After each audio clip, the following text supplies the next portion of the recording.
Aman ya, karena sinyalnya pasang surut sebentar. Oke, Aman sih, so far. Alhamdulillah. Baik, izin saya buka majelis dulu, Ustazah. baik. Bismillahirrahmanirrahim. Assalamualaikum warahmatullahi wabarakatuh. Waalaikumsalam warahmatullahi wabarakatuh. Alhamdulillahirabbil alamin wassalatu wassalamu ala asrofil anbiya'i wal mursalin wa ala alihi wa sahbihi ajmain. Asyhadu alla ilaha illallah wahdahu la syarikalah wa asyhadu anna Muhammadan abduhu wa rasuluh. Allahumma sholli ala sayyidina Muhammad wa ala ali sayyidina Muhammad. Raditu billahi robba wa bil islami dina wa bi Muhammadin nabiyya wa rasula. Rabbi zidni ilma warzuqni fahma. Rabbi srohli soderi wa yassirli amri wahlul uqadatam min lisani yafqahu qawli. Terima kasih Ustazah atas waktunya. Terima kasih Bapak dan Ibu yang sudah berkenan untuk menyimak kajian tematik di siang hari ini. Alhamdulillah Allah Subhanahu wa taala memberikan nikmat sehat walafiat kepada kita semua sehingga kita bisa berkumpul di siang hari ini untuk em, apa ya bukan berbagi ilmu tapi untuk mempelajari ya mendapatkan ilmu dari Ustazah Fatihah yang temanya sudah kami pilihkan yang insya Allah amat sangat berguna untuk kita semua. Amin, Untuk amin. waktu kami persilahkan Ustazah untuk memulai kajian tematik di siang hari ini. Tafadholi Ustazah. Jazakillah khair. Baik, Assalamualaikum warahmatullahi wabarakatuh. Waalaikumsalam warahmatullahi wabarakatuh. Bismillah, alhamdulillahi nahmaduhu wa nasta'inuhu wa nastaghfiruh wa na'udzu billahi min syururi anfusina wa min sayyiati a'malina may yahdihillahu fala mudhillalah wa may yudhlilhu fala hadiyalah. Asyhadu an la ilaha illallah wahdahu la syarikalah wa asyhadu anna Muhammadan abduhu wa rasuluh la nabiyya ba'dah. Alhamdulillah dan alhamdulillah dengan izin Allah kita bertemu via Zoom dan alhamdulillah kajian hari ini saya dari BSD ke rumah alhamdulillah lancar jadi agak-agak macet sedikit jadi bisa bertemu dengan ibu-ibu dan ayah bunda yang hadir hari ini. Mudah-mudahan semua yang join dalam pengajian hari ini Allah berikan kesehatan, diberikan umur yang panjang, rezeki yang berkah, ketulusan dalam mendidik anak-anak dan mudah-mudahan kita selalu dijaga oleh Allah Subhanahu wa taala. Duduknya kita di sini semoga dicatat oleh Allah sebagai amal pemberat timbangan kita di hari kiamat nanti. Insya Allah amin ya rabbal alamin. Tak lupa selawat dan salam kita sampaikan kepada kekasih kita Rasulullah Shallallahu Alaihi Wasallam di mana beliau bersabda kullu mauludin yuladu alal fitrah bawahu yuhawidanihi au yunasiranihi au yumajisanihi. Setiap bayi yang terlahir dalam kondisi fitrah punya potensi tauhid, punya potensi menyembah Allah. Maka kedua orang tuanya lah yang menjadikan dia Yahudi, Nasrani atau Majusi. Alhamdulillah kita yang hadir, mudah-mudahan ayah bunda semuanya muslim dan muslimah, sehingga ketika anak-anak kita memiliki orang tua yang muslim dan muslimah, mendapatkan kemudahan untuk mendidik anak-anak kita semuanya, dan mudah-mudahan berharap sekali buah hati kita ini menjadi penyejuk hati kita dan mampu mengantar kita ke surganya insya Allah amin ya rabbal alamin.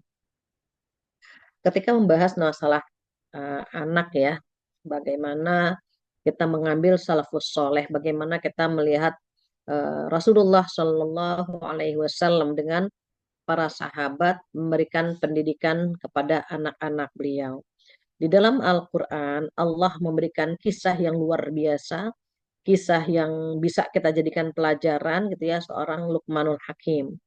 Luqmanul Hakim ini bukan nabi, namun perilakunya menjadi seorang ayah yang baik, menjadi contoh buat kita semua.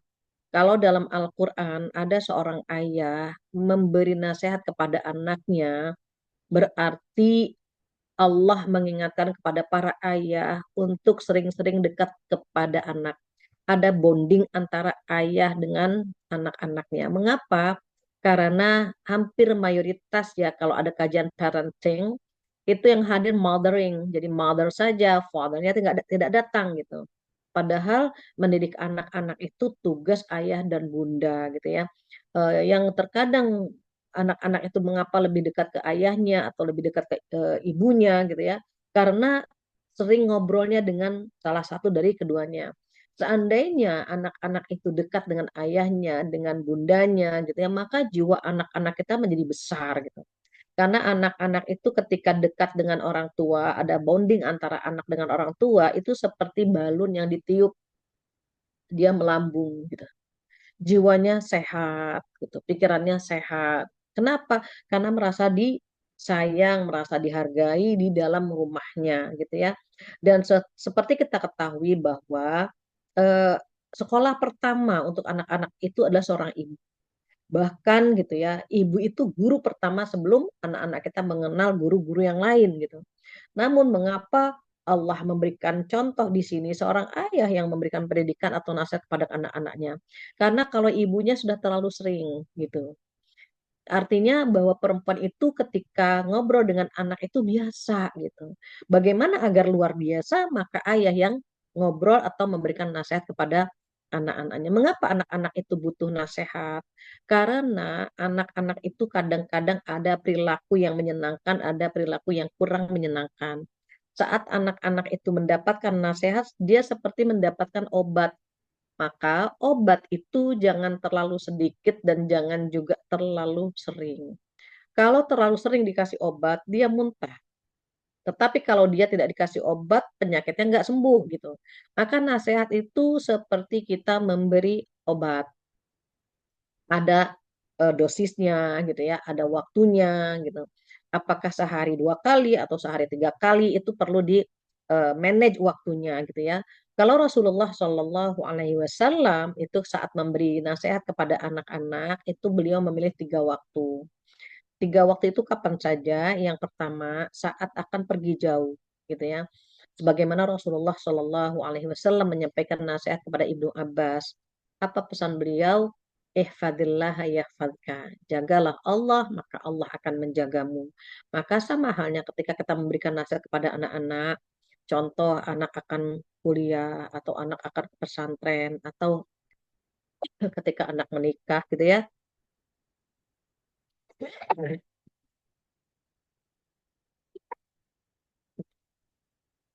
Jadi saat mereka akan pergi meninggalkan kita, maka kita memberikan pesan ke anak-anak, jagalah Allah, maka Allah akan menjagamu. Bahkan di tempat itu atau di tempat tersebut kita bilang ke anak-anak kita bahwa di tempat inilah kita menitipkan kamu kepada Allah Subhanahu wa taala. Jadi tidak boleh berdiam diri gitu ya ketika anak kita akan pergi gitu. Ada kontribusi kita diajak ngobrol, diajak berdialog, ada nasihat-nasihat gitu ya yang membuat anak kita ketika pergi jauh dia akan terkenang dengan nasihat orang tuanya. Itu yang pertama. Yang kedua, saat makan atau makan-makan. Kapan Rasulullah ngasih nasihat itu? Beliau saat melihat Umar bin Abi Salamah akan makan. Umar bin Abi Salamah itu menyulurkan apa? Menjulurkan tangan kirinya dan ngambil makanan di tengah-tengah. Maka beliau bersabda, ya gulam, sambillah wakul biyaminik wakul mimma yalik. Nah, makan itu baca bismillah, makan pakai tangan kanan dan makan yang terdekat. Ada 3 nasihat di dalam hadis tersebut gitu ya. Yang pertama baca doa, yang kedua menggunakan tangan kanan, dan yang ketiga ambil yang terdekat saja gitu. Kalau sekarang mungkin prasmanan misalnya, kita ambil saja sesuai jalur yang ada gitu ya. Even rendang ada, tapi jauh nggak apa-apa. Kita ikuti jalan yang dekat terlebih dahulu. Kalau kita misalnya makan berjamaah di nampan besar, sama kita makanlah di makanan yang dekat dengan kita gitu ya. Jadi itu etika yang Rasulullah sampaikan kepada Umar bin Abi Salamah itu baik kita terapkan atau kita sampaikan ke anak-anak kita. Lantas kapan yang ketiga? Yang ketiga saat anak-anak kita sedang sakit, gitu ya. Sedang sakit, anak itu bisa disampaikan gitu nasihat-nasihat indah. Kenapa? Karena orang sakit itu hatinya sedang bersih-bersihnya. Orang sakit itu sedang digugurkan dosa-dosanya. Sehingga saat digugurkan dosa, maka baik kalau tanamkan benih-benih kebaikan ke dalam dirinya gitu ya. Itu rahasianya mengapa Rasulullah Shallallahu Alaihi Wasallam menyampaikan nasihat kepada seorang anak Yahudi gitu ya saat dia sedang sakit, karena ketika Rasulullah Shallallahu Alaihi Wasallam menyampaikan aslim, masuk Islamlah, maka dia pun akhirnya masuk Islam. Tiga waktu itu perlu kita contoh dari Rasulullah Shallallahu Alaihi Wasallam. Lantas apa isi nasihat tersebut? Maka kita lihat di surat Luqman, kakak kak siapa tadi yang menjadi MC? Sudah dibacakan surat Luqman belum ya? Oh, belum. Nah, boleh Neng. Ayat 12 sampai ayat 19. Agar kita bisa buka sama-sama apa sih 8 nasihat Luqmanul Hakim kepada putranya. Karena kan temanya itu ya. Baik, baik. Surat Nah, Luqman. Ayat ya, berapa, Ustazah? 12 12 sampai 19. Baik. Baik. A'udzubillahi minasyaitonirrajim. Bismillahirrahmanirrahim. Dan sungguh telah kami berikan hikmah kepada Luqman, yaitu bersyukurlah kepada Allah. Dan barang siapa bersyukur kepada Allah, maka sesungguhnya dia bersyukur untuk dirinya sendiri.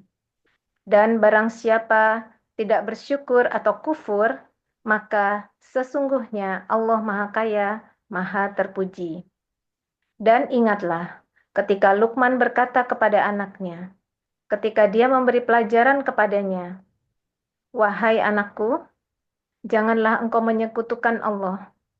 Sesungguhnya mempersekutukan Allah adalah benar-benar kezoliman yang besar." Dan kami perintahkan kepada manusia agar berbuat baik kepada kedua orang tuanya. Ibunya telah mengandungnya dalam keadaan lemah yang bertambah-tambah dan menyapihnya dalam usia 2 tahun. Bersyukurlah kepadaku dan kepada kedua orang tuamu. Hanya kepada aku kembalimu. Dan jika keduanya memaksamu untuk menyekutukan aku dengan sesuatu yang engkau tidak mempunyai ilmu tentang itu, maka janganlah engkau mentaati keduanya, dan pergaulilah keduanya di dunia dengan baik, dan ikutilah jalan orang yang kembali kepadaku. Kemudian hanya kepadaku tempat kembalimu, maka akan aku beritahukan kepadamu apa yang telah kamu kerjakan. Luqman berkata, "Wahai anakku, sungguh jika ada sesuatu perbuatan seberat biji sawi dan berada dalam batu atau di langit atau di bumi, niscaya Allah akan memberinya balasan. Sesungguhnya Allah Maha Halus, Maha Mengetahui. Wahai anakku, laksanakanlah sholat dan suruhlah manusia berbuat yang makruf dan cegahlah mereka dari yang mungkar. Dan bersabarlah terhadap apa yang menimpamu. Sesungguhnya yang demikian itu termasuk perkara yang penting. Dan janganlah kamu memalingkan wajah dari manusia karena sombong. Dan janganlah berjalan di bumi dengan angkuh. Sungguh, Allah tidak menyukai orang-orang yang sombong dan membanggakan diri. Dan sederhanakanlah dalam berjalan dan lunakkanlah suaramu. Sesungguhnya seburuk-buruk suara ialah suara keledai. Sadaqallahul Azim. Maha Baik, benar Allah dengan segala firman-Nya. ya, terima kasih. Teteh, saya manggilnya apa ya? Neng, Mbak Ari aja ya. Baik, iya Ustadz, Mbak Ari aja. Ya, oke. Terima kasih jazakillah ya Mbak Ari ya. Oh Dari iya, surat Luqman, kita belajar surat Luqman itu surat ke-31 ayat 12 sampai ayat 19. Ada nasihat Luqman yang begitu berharga kepada putra-putrinya. Qadarullah yang di surat ini adalah bagaimana Luqmanul Hakim memberikan nasihat kepada putranya gitu ya. Nanti di dalam isi surat ini, surat Luqman ayat 12 sampai ayat 19, ada yang berpendapat 8 nasihat, ada yang berpendapat 10 nasihat. Sebetulnya isinya sama. Cuma misalnya amar ma'ruf dengan nahi munkar ada yang dipisah gitu. Kalau yang 8 amar ma'ruf dengan nahi munkar itu digabung gitu ya. Begitu juga nanti ada perilaku yang indah, digabung jalan dan berbicara. Tetapi kalau yang terpisah, gitu, perilaku dalam berbicara, perilaku dalam berjalan itu terpisah. Artinya begini, kalau nanti adik-adik, ibu-ibu solihah ya, mendapatkan kok nasihat Lukman ada 8, kok ada 10 gitu ya. Sebetulnya cuma dimensionnya itu ada yang digabung, ada yang terpisah, begitu saja. Kita lihat yang pertama bagaimana. A'udzubillahi minasyaitonirrajim. Bismillahirrahmanirrahim. Yang pertama, eh, walaqad ataina Luqmanal hikmata anishkur lillah. Yang pertama nasihat Luqmanul Hakim ayat 12 dan 13. Nah, itu maksud saya. Ayat 12 dan 13 nasihat Luqman kepada putranya agar pandai bersyukur. Anishkur lillah. Pandai bersyukur kepada Allah Subhanahu wa taala dengan tidak menyekutukan Allah gitu. Jadi ada yang memisahkannya. Misalnya nomor satu bersyukur kepada Allah, nomor dua tidak menyekutukan gitu maksudnya. Maka di dalam ayat ini, gitu ayat 12, Luqmanul Hakim meminta kita agar memberikan nasihat kepada anak-anak kita, pandai-pandailah bersyukur kepada Allah. Mengapa? Karena ketika dia bersyukur kepada Allah Subhanahu wa taala, dia tahu bagaimana harus memperlakukan dan menyembah Allah. Tidak akan dia menyekutukan Allah, tidak akan pernah syirik. Kenapa ada orang-orang yang tega gitu ya, tega memfitnah Allah, tega menduakan Allah. Kok tega bisa memadu Allah dengan sembahan-sembahan yang lain? Karena dia tidak bersyukur kepada Allah Subhanahu wa taala. Sama halnya ketika seorang anak pandai berterima kasih kepada orang tuanya, dia tidak perlu mencari orang tua yang lain. Mengapa dia bersyukur dengan orang tua yang sudah membesarkannya, mendidiknya, merawatnya gitu. Itu orang tua. Bagaimana Allah yang ngasih rezeki, yang ngasih oksigen, mentari gratis, semuanya Allah kasih. Terus kita dengan tega-teganya menduakan Allah. Kita saja sebagai perempuan tidak ingin dimadu, tidak ingin diduakan. Padahal kita tidak ngasih oksigen sama suami kita, tidak ngasih matahari sama suami kita, tapi kita tidak mau dimadu. Bagaimana kita tega memadu Allah dengan menyekutukannya. Maka saat Luqmanul Hakim berpesan kepada putranya, maka dikatakan anishkur lillah. Apa bersyukurlah kepada Allah Subhanahu wa taala. Bahkan di ayat 13 diperkuat dengan apa? Wa huwa ya'izuhu ya bunayya la tusyrik billah. Jadi poin pertama, ajak anak-anak pandai-pandai bersyukur kepada Allah dan tidak menduakannya. Kenapa? Inna syirka la dzulmun azim. Karena sesungguhnya syirik itu sebuah kezoliman yang sangat besar. Jadi syirik itu dosa besar. Maka nasihat yang pertama berarti menanamkan akidah kepada anak-anak kita agar ketika beraktivitas bangun tidur Allah dulu, Allah lagi, Allah terus, dan Allah selamanya. Bergantungnya hanya kepada Allah semata. Itu yang pertama. Yang kedua, di ayat ke-14 dan 15. Jadi ketika Allah Subhanahu wa taala mengisahkan Luqman gitu ya, memerintahkan anaknya agar berbakti kepada kedua orang tuanya, itu tercantum di ayat 14. Kalau orang tua nyuruh berbuat dosa dan maksiat, jangan ditaati. Itu ada di ayat ke-15. Kenapa kita harus berbakti kepada orang tua? Karena ketika orang tua mengandung kita, kondisinya wahnan ala wahnin, lelah di atas lelah, capek di atas capek. Mengandung 9 bulan, melahirkan meregang nyawa, menyusui 2 tahun, dan itu capek di atas capek. Sampai-sampai Allah mengatakan wahnan ala wahnin, lelah di atas lelah. Puncaknya capek itu seorang ibu saat hamil, meregang nyawa saat melahirkan, menyusuinya selama 2 tahun, dan itu butuh waktu gitu ya. Maka kalau ada anak yang suaranya lebih tinggi dari orang tuanya, ada ulama berpendapat cukuplah anak tersebut dikatakan durhaka saat nada suaranya melebihi atau lebih tinggi dari suara orang tuanya. Maka anak-anak kita akan melihat kita. Apa pesan Rasulullah Sallallahu Alaihi Wasallam?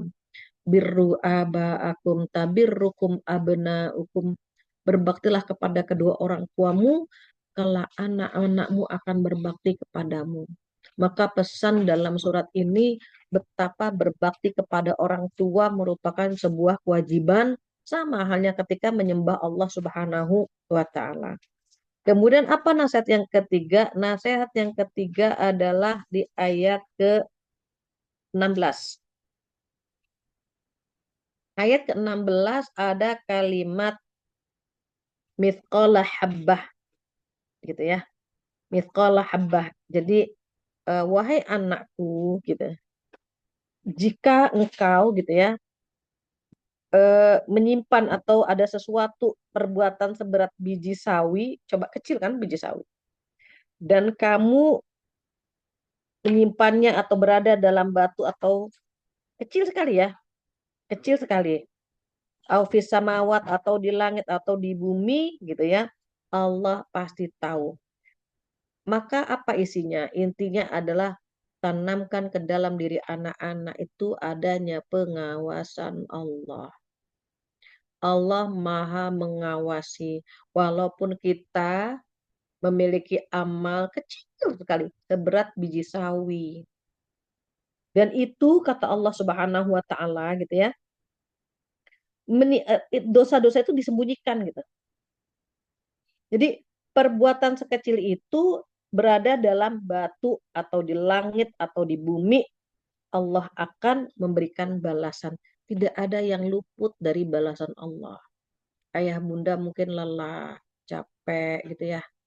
Anak-anak tidak tahu. Lelahnya kita, anak tidak tahu. Lelahnya kita, pasangan tidak tahu. Tapi Allah tahu.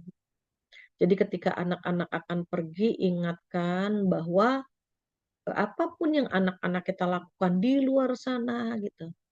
Allah tahu, even kita nggak tahu gitu. Saya ingat saat akan berangkat ke Pakistan ya. Ketika akan berangkat ke Pakistan, maka pesan almarhum ayah saya cuma apa? Fat, ingat ya, Allah kita sama. Allah kita sama, satu. Allah Fatihah nanti di Pakistan sama Allah ayah di Indonesia sama. Walaupun ayah nggak pernah tahu gitu apa yang Fatia lakukan di Pakistan, Allah tahu ya. Itu benar-benar saya dicuci otak saya bahwa pengawasan Allah tuh akan berada dimanapun gitu. Sehingga ketika namanya anak ABG misalnya ya, kita pengen melakukan hal-hal yang ya unik-unik lah gitu. Tapi ingat nasihat ayah itu nggak jadi. Allah kita sama ya gitu. Allahnya ayah, Allah Fatihah sama. Jadi ditanamkan merasa diawasi oleh Allah Subhanahu wa taala. Sekarang kalau kita pesan seperti itu kepada anak-anak, mungkin bobotnya akan berbeda gitu. Kenapa? Ketulusan orang tua saat memberikan nasihat kepada anak-anaknya itu ada yang sampai jelek ke hati gitu. Orang tua kita mungkin ilmunya tidak seperti kita. Dia nggak ikut parenting, dia nggak ikut ini, nggak ikut itu. Tetapi ketulusannya mahal. Orang tua kita bisa mencetak anak-anak seperti kita. Tetapi kita belum tentu ya, belum tentu bisa mencetak anak-anak seperti kita. Kenapa? Zamannya berbeda, ketulusannya berbeda, mentalnya berbeda gitu. Maka Ali radhiyallahu an berkata apa? Didiklah anak-anakmu sesuai zamannya. Kenapa?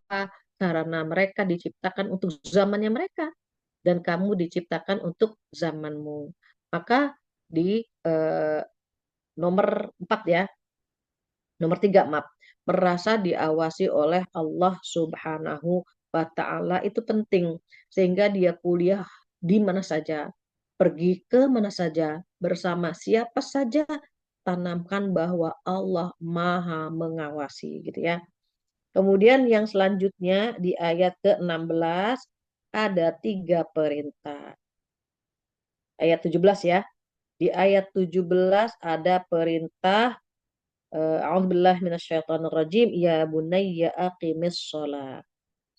Jadi yang pertama perintah sholat, kemudian yang kedua amar ma'ruf nahi munkar, yang ketiga sabar. Itu di ayat 17. Maka berarti nasihat yang ketiga, yang keempat mendirikan sholat, yang kelima amar ma'ruf dan nahi munkar, yang keenam bersabar. Keren banget ya Masya Allah. Luqmanul Hakim memberikan nasihat kepada putranya itu dengan tingkat padat jelas gitu. Jelas banget gitu. Jadi apa beliau bilang nak gitu. Nak dirikan sholat ya gitu. Kenapa? Karena tahu nanti di hari kiamat yang pertama dihisap adalah sholat. Yang pertama ditanya adalah sholat. Bahkan sholat itu yang mampu mencegah kita dari perbuatan keji dan munkar. Kalau kita ingin anak-anak kita jauh dari perbuatan keji dan munkar, maka didiklah anak-anak untuk mendirikan sholat. Kemudian yang kedua, jika anak-anak kita semuanya mendirikan sholat, dia terhindar dari neraka sakor. Kenapa? Karena ketika penghuni surga bertanya kepada penghuni neraka, masalah hukum fisakor, masalah hukum fisakor, apa yang membuat kamu masuk neraka sakor? Maka mereka menjawab, karena dahulu kami tidak sholat. Alasan itu yang membuat dia masuk ke neraka sakor. Dan kita tidak ingin banget anak-anak itu masuk ke dalam neraka. Dan kita menyaksikannya, na'udzubillah, na'udzubillah, maka ajak anak-anak untuk istiqomah dalam mendirikan sholat. Bukan hanya terhindar dari api neraka, bukan juga hanya sekedar ngerem mereka dari perbuatan keji dan munkar, bahkan sholat itu yang bisa membedakan antara muslim dengan kafir. Jadi kalau misalnya kita, anak-anak kita punya masalah agar mentalnya kuat, maka sholat. Apa kata Allah? A'udzubillahi minasyaitonirrajim. Wasta'inu bis-sabri was-shalah. Minta tolonglah dengan sabar dan sholat. Jadi kalau kita punya masalah, punya ujian, Allah meminta kita minta tolong dengan sabar dan sholat. Sabar tanpa sholat tidak sempurna. Begitu pula sebaliknya, sholat tanpa sabar itu nggak akan pernah ada hasilnya gitu. Makanya sabar, sabar, sabar, sholat, sholat, sholat. Itu urgensi dari mendirikan sholat. Kemudian kata Allah di sini selain sholat gitu ya, wa'mur bil ma'rufi wanha 'anil munkar. Apa? Nah, ajak kepada kebaikan dan cegah kepada kemungkaran. Maksudnya apa? Ajak orang lain untuk berbuat baik, berbuat ketaatan kepada Allah Subhanahu wa taala. Jangan sampai gitu ya, anak kita itu menjadi orang penting sendiri. Yang penting selamat, yang penting masuk surga, tapi dia tidak pernah mementingkan adiknya, kakaknya, saudaranya, sahabatnya, tetangganya. Makanya kalau kita hadir ke pengajian, ini kalau nggak salah saya dapat info pengajian Rabbani ini di BSD kalau nggak salah ya. Em, Padahal di mana Neng? eh, apa eh, apa ya dari berbagai penjuru ya Ustazah, ada dari Oh, Bandung. di BSD letaknya ya. Eh, Kalau sayanya di Bintaro Ustazah. Oh, Bintaro. Oh, saya pikir pengajian ini adanya di BSD karena tadi saya dari BSD. Oh iya. Oh, bukan ya, ini dari semua ya, dari semua penjuru ya. Iya. Iya.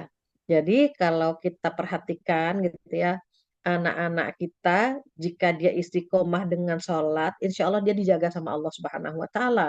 Yang menjadi kekhawatiran kita dia nggak sholat. Kemudian yang selanjutnya dia soleh sendiri.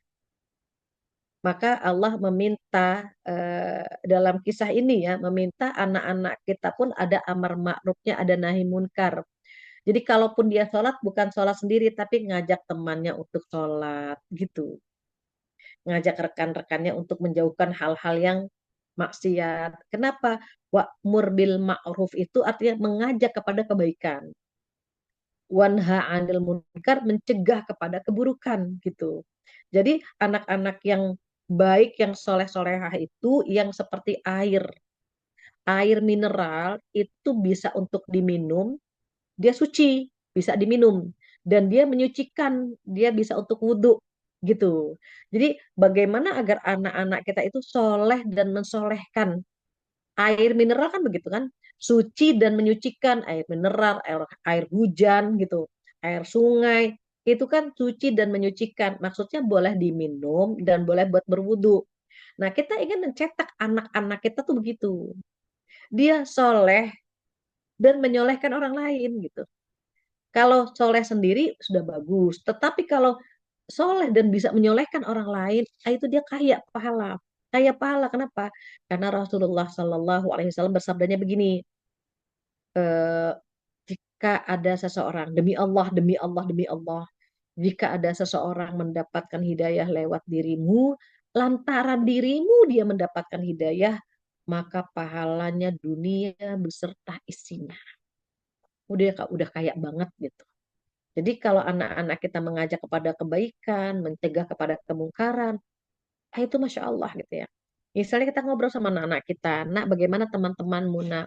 Oh teman-temanku itu nggak sholat, tapi alhamdulillah sejak berteman dengan aku, misalnya aku ingetin sholat, aku ingetin misalnya puasa sunnah atau puasa kodok, alhamdulillah sekarang lebih baik. Nah itu, anak kita insya Allah kaya. Kenapa?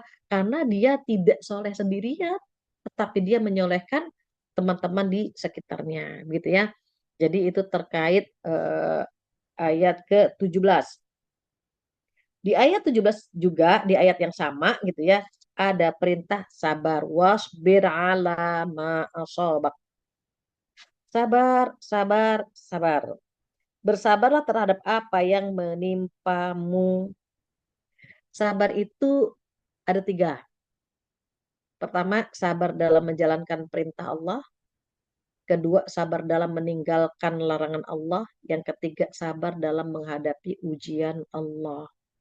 Jadi kalau misalnya anak-anak kita dilatih untuk punya sifat sabar, sabarnya saat menjalankan perintah, sholat harus sabar, puasa harus sabar gitu. Sama halnya sabar dalam meninggalkan larangan. Nggak ngerumpi harus sabar gitu. Tidak selingkuh nantinya juga harus sabar.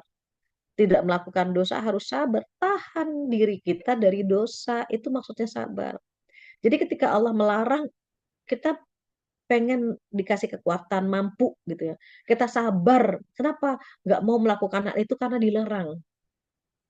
Termasuk mohon maaf kalau anak-anak Gen Z, banyak yang mungkin yang masih eh, pacaran, masih wasting time, masih ada yang nauzubillah ya. Akhir zaman itu kan ada yang living together ya. Kalau bahasa dunia kumpul kebo gitu. Itu kan ngeri, ngeri banget gitu. Sabar gitu.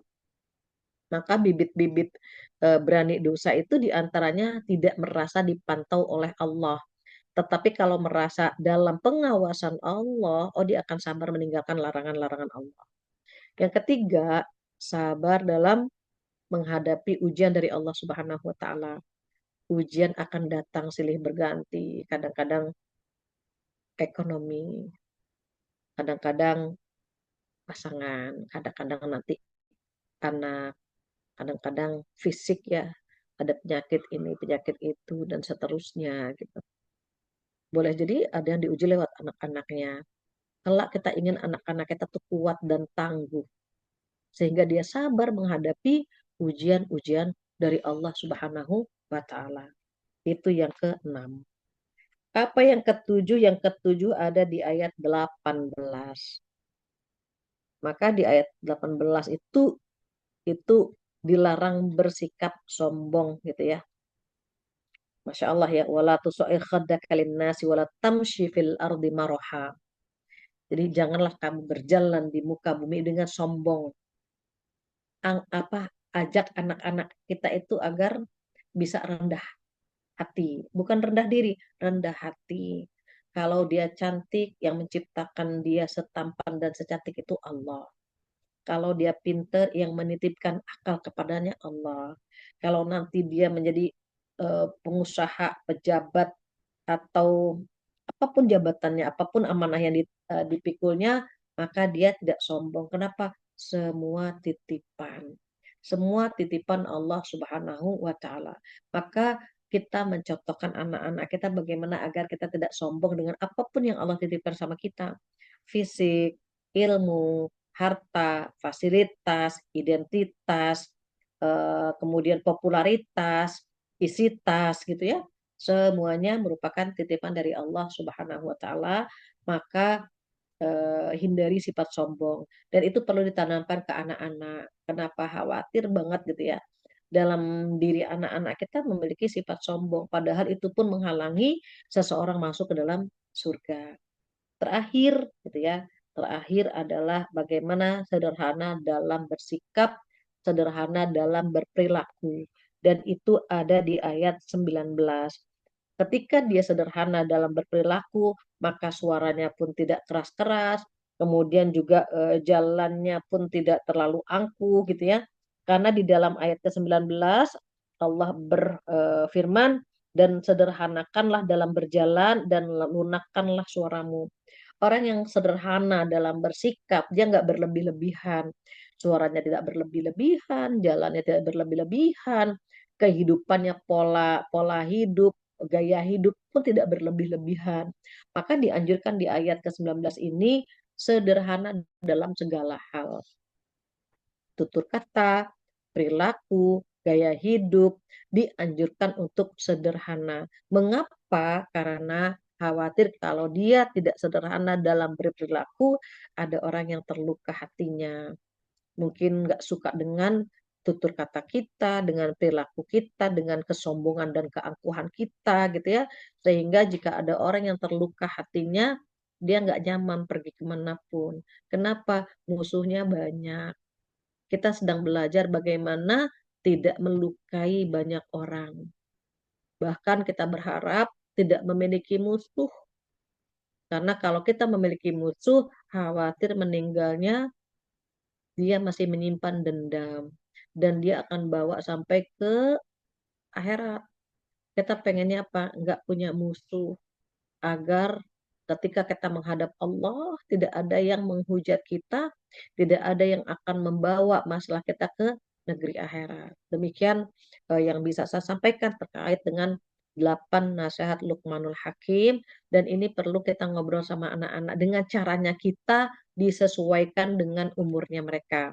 Dan kita bisa lihat dari cara Rasulullah Shallallahu Alaihi Wasallam memberikan nasihat, maka gunakan 3 waktu yang sudah saya sampaikan di awal. Jadi cari waktu yang tepat, cari peluang yang bagus gitu ya, sehingga apa yang kita sampaikan ke anak-anak itu bisa menyerap ke dalam hati mereka. Demikian ayah bunda yang bisa saya sampaikan.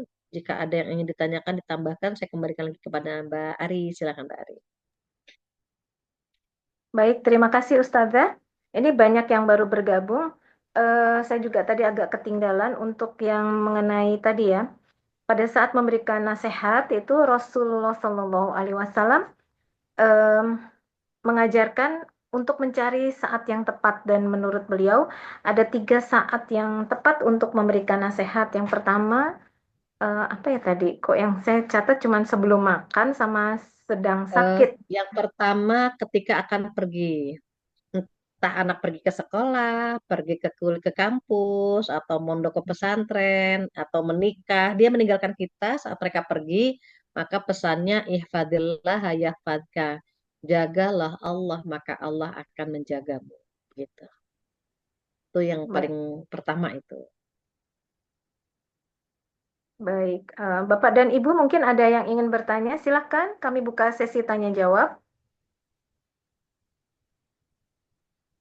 Ada yang ingin bertanya kah? Ada yang ingin bertanya, mungkin bagi yang baru bergabung.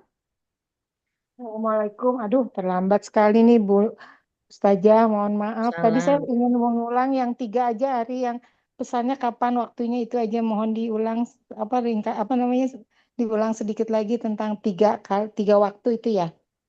Oh ya, terlambat ya di awal. Di awal sudah saya sampaikan tadi bahwa Rasulullah Shallallahu Alaihi Wasallam memberikan nasihat kepada kepada anak-anak itu yang pertama saat akan pergi. Pergi di sini, pergi ke sekolah kah, pergi ke kuliah kah, pergi dalam apa meninggalkan rumah dalam artian menikah gitu ya. Jadi dia meninggalkan rumah, kita langsung pesan misalnya jangan lupa sholat gitu. Atau kabari bunda ya kalau sudah sampai lokasi, cari teman yang baik, to the point ya untuk anak laki-laki gitu. Dan Rasulullah berpesan kepada Ibnu Abbas, ihfadillah yahfadka, jagalah Allah maka Allah akan menjagamu. Yang kedua, saat makan atau makan-makan, traveling ya, jalan-jalan, libur dan liburan, kita kan suka makan-makan tuh bakar-bakar atau apa. Nah, Rasulullah pernah ngasih nasihat kepada Umar bin Abi Salamah. Nasihatnya tiga, ya gulam sambillah wakul mimma wakul biyaminik wakul mimma yalik. Nah, makan tuh baca bismillah. Kemudian makan menggunakan tangan kanan dan makan yang terdekat begitu. Baru nasihat yang ketiga adalah ketika seorang anak sedang sakit sebagaimana Rasulullah Shallallahu alaihi wasallam menegur atau menasehati seorang anak Yahudi yang sedang sakit, maka beliau bilang aslim, masuk Islamlah, karena orang sakit itu sedang bersih hatinya, maka akhirnya anak Yahudi ini masuk Islam. Demikian. Allah. Masya Allah, Ustazah, terima kasih. Kalau boleh lanjut pertanyaan, ada doa khusus nggak untuk anak yang jauh dari kita, Ustazah? Apa yang harus kita sering sampai doa minta kepada Allah gitu ya? Anak yang jauh merantau gitu, terus dia masih sendiri gitu, itu doanya apa ya Ustazah? Kemudian doa untuk anak yang sudah berkeluarga gitu, untuk menjaga Allahnya itu seperti tadi kan sudah menikah, ini kalau sudah menikah doa kaminya apa Ustazah? Banyak Kalau pertanyaan Mas. kalau kita berdoa untuk anak-anak, itu Allah paham sekali doa kita, walaupun hanya dengan bahasa Indonesia. Untuk anak dan keluarga atau untuk anak dan pasangan, ibu bisa cek di surat Al-Furqan. Ada doanya Robbana hablana min azwajina wa dzurriyyatina qurrata a'yun Oh, oh itu waj'alna baik. lil muttaqina imama. Itu Oh itu cukup ya Ustazah. Itu alhamdulillah ya, ya. ya. Bagus, ya. Tapi Oh, kalau untuk Al-Furqan. detail, sebut nama anak kita, bayangkan Hmm. wajahnya, ya Allah Hmm. lindungi dia gitu. Ya Ustazah. Kan Baik, harus baik. khusus ya, harus Ya, menyebut namanya. nama Gitu. anak ya. Betul. Alhamdulillah. Terima kasih Sama-sama. Ustazah. Alhamdulillah. Sama-sama. Jazakillah khair. Kasih Bu Baik Ari. hati. Terima kasih Bu Ani. Ada lagi yang ingin bertanya? Kalau belum ada, saya tambahan pertanyaan lagi Ustazah. Tadi Ya, kan Ustazah menyebutkan bahwa kalau Lukman ini kan bukan Rasul ya, tetapi betul. dia sangat berarti sampai ada surat yang judulnya Lukman gitu ya. Berarti kan dia Betul. spesial gitu ya. Eh, nah, itu pertanyaan saya, spesialnya dia Berarti tuh apa? Berarti apa tadi? berarti sangat spesial, sangat luar biasa gitu Oh, ya. Sampai ya, ada surat dengan namanya Lukman gitu ya. Itu yang pertama. betul. Jadi judul surat itu kan luar biasa ya. Betul. Kemudian yang kedua, tadi Ustadznya menyebutkan juga kalau ibu itu sudah terbiasa ya. Memang ibu lebih bawel daripada ayah ya. Jadi memang Betul. biasa lebih banyak lebih sering ngomel-ngomelnya, maksudnya lebih sering Hmm, bawel-bawelin anak gitu ya. Nah, sehingga kenapa di Al-Quran ini ada contoh seorang bapak memberikan nasihat itu kan supaya eh, hmm, ada sesuatu yang luar biasa yang diterima oleh seorang anak gitu ya. Nah, ya. pertanyaan saya adalah eh, apakah nasihat-nasihat Lukman ini juga bisa disampaikan oleh ibu gitu ya dan eh, apakah untuk anak perempuan lebih baik ibu yang memberikan nasihat atau eh, jadi ada posisi gini pembagian apa ya kayak pembagian kapan sebaiknya nasihat ini disampaikan oleh ayah, Dan kapan nasihat ini disampaikan oleh ibu ya, baik kepada anak laki-laki maupun perempuan, gitu sih Ustazah. Oke, iya. Memang seperti saya sampaikan di awal ya, bahwa Luqmanul Hakim itu bukan seorang nabi, bukan seorang rasul, seorang hamba sahaya yang begitu taat kepada Allah Subhanahu wa taala. Sehingga kisahnya itu ditulis gitu ya, di apa tercantum ya dalam Al-Qur'an. Bahkan ada yang berpendapat Luqmanul Hakim itu seorang hamba sahaya yang hitam dari Ethiopia, dari Yaman gitu ya. Artinya di hadapan Allah itu bukan karena orang Arab, bukan karena orang ajam ya, tetapi karena memang ketakwaannya saja gitu. Nah, ketika Luqmanul Hakim itu dicontohkan sebagai seorang ayah yang begitu dalam memberikan nasihat pada anak-anaknya, berarti kan harus ada Lukman-Lukman yang lain gitu. Harus ada ayah-ayah yang lain yang begitu intens memberikan nasihat kepada anak-anaknya. Lantas bagaimana kalau ayahnya sibuk, ayahnya jarang di rumah, nggak ada bonding dari ayah, bagaimana gitu. Maka mau tidak mau ibu yang punya peran untuk hal ini. Jadi ini secara umum saja bahwa nasihat itu dari seorang ayah ke anaknya karena memang ayah tuh jarang gitu. Sehingga dicontohkan dalam Al-Quran bahasa mudahnya gini, halo para ayah, jangan lupa ya ngobrol sama anak-anak, jangan lupa ya ngasih nasihat sama anak-anak. Kenapa ibumu atau istrimu sudah terlalu sering ngasih nasihat sama anak-anak? Sekarang giliranmu gitu. Bobotnya isinya seperti ini dan seterusnya agar kita bisa mengambil pelajaran dari kisah Luqmanul Hakim. Tapi tadi kondisinya kok berbeda. Suami sibuk, pun anak kita bukan anak laki-laki. Ini nasihat ini umum. Kalau Luqmanul Hakim itu berkata kepada putranya karena ya bunaya. Kalau perempuan ya bunayati begitu. Tapi bukan berarti nasihat ini hanya untuk anak laki-laki saja. Anak perempuan sama karena bahasa yang dibahas dalam Al-Qur'an itu kan umum. Ya perintah sholat, sabar, berbakti, itu kan semua anak, baik laki-laki maupun anak perempuan sama punya kewajiban yang disampaikan dalam Al-Quran ini. Jadi boleh double job ya buat seorang ibu yang harusnya suami punya porsi untuk ngasih nasihat karena nggak ada waktu, nggak ada masalah. Kita yang ngasih nasihat seperti ini kepada anak-anak kita. Demikian Allah. Baik, terima kasih Ustazah. Ada lagi mungkin pertanyaan? Ada, kalau tidak ada jangan dipikirkan ya, nanti sakit mikirin pertanyaan. Bu Ami atau Bu Ani ini masih masih terbuka mic-nya. Mau nambah Udah, nanya? Oh, sudah. udah. Bu, Bu Ami, ya. Bu Ami mau bertanya Teh Ami, mau bertanya Teh Ami? Oh, enggak. Oh, enggak. Oke. Saya Mbak si Ari. Oh, mangga silahkan. Assalamualaikum Ustazah. Waalaikumsalam. Maaf saya off cam Ustazah. Yang ingin saya tanyakan adalah bagaimana kalau kita sebenarnya ingin menasihati ponaan kita, misalnya Ustazah, ponaan kita itu yang dalam arti kata kalau di Minang tuh Ustazah anak dipangku keponaan dijinjing istilahnya Ustazah. Jadi Apa perhatian tuh kita artinya?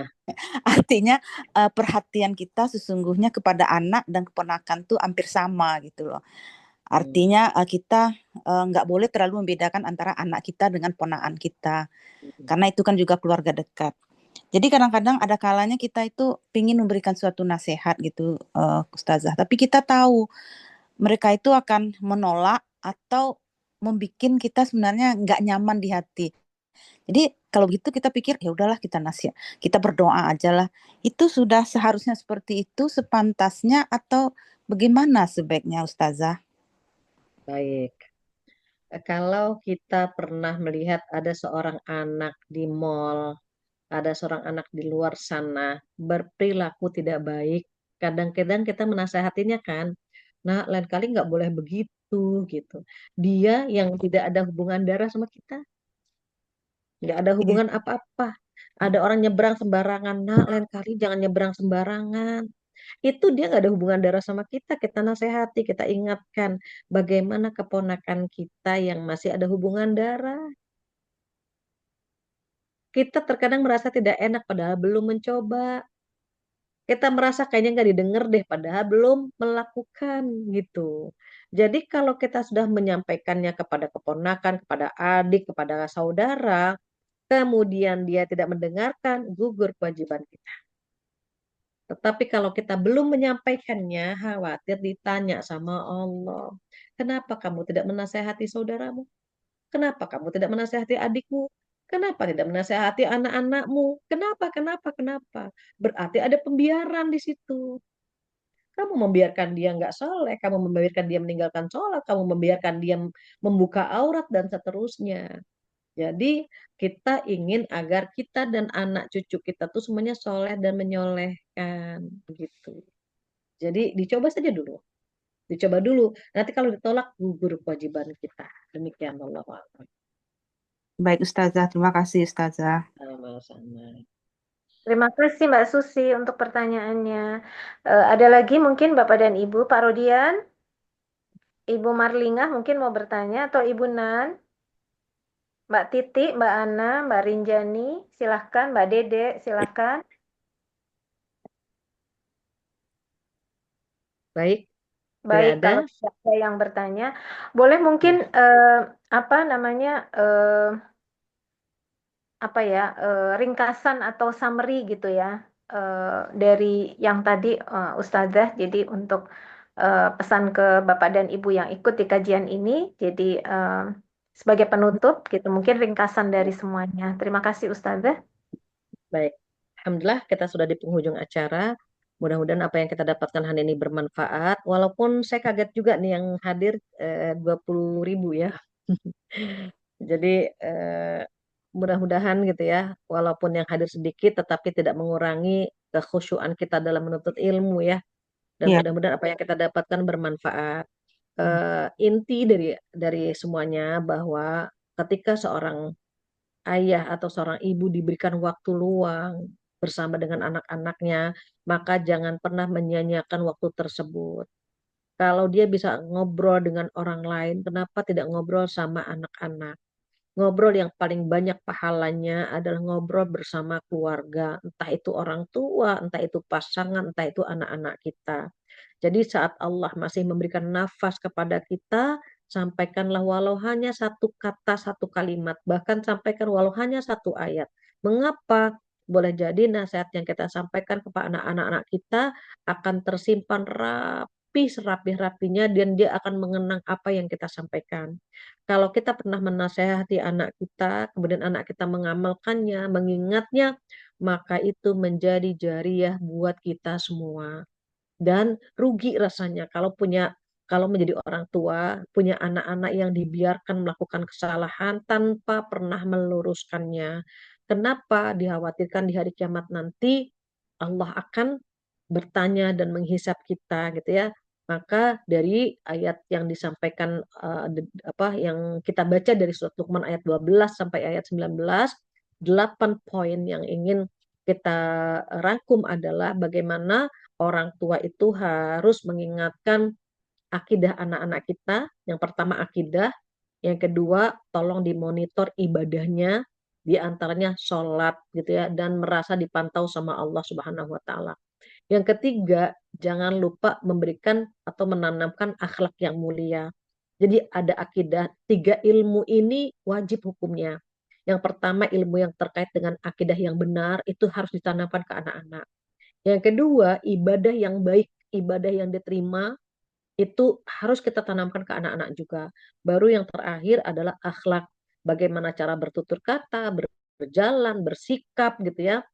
Maka 3 ilmu ini harus diberikan ke anak-anak kita. Dan 3 ilmu itu harus dipelajari oleh kita sebagai orang tua, dan anak-anak pun harus memilikinya.